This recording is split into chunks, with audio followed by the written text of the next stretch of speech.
शुक्लाम्बरधरं विष्णुं शशिवर्णं चतुर्भुजं प्रसन्नवदनं ध्यायेत् सर्वविघ्नोपशान्तये।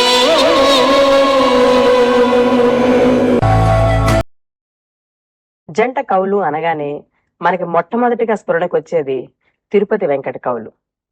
డాక్టర్ దివాకర్ల తిరుపతి శాస్త్రి గారు, చెళ్లపిళ్ల వెంకట శాస్త్రి గారు జంట కవులుగా ఎంతో ప్రసిద్ధి పొందారు. వీరు సంస్కృత ఆంధ్రాల్లో ఎన్నో కావ్యాలు రచించారు. వీరి అవధానాలు ఎంతో ప్రసిద్ధి పొందాయి.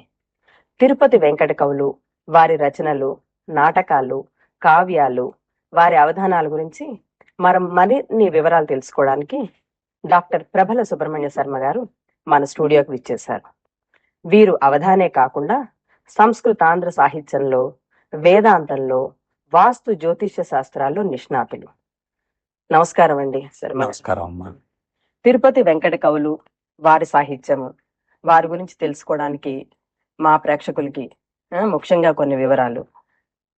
మొదటిగా తిరుపతి వెంకట కవులు వారి చిన్నప్పటి నుంచి స్నేహితుల, వారి యొక్క కలిసి వారు చేసే అవధానాలకి ఎక్కడ నాంది పలికింది వివరించండి.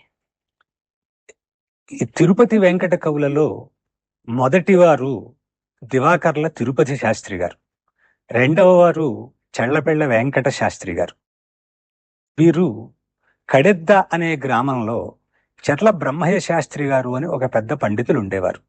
వారి దగ్గర వ్యాకరణ శాస్త్రం చదువుకోవడం కోసం ఆ పాఠశాలలో చేరి చదువుకుంటూ ఉండేవారు.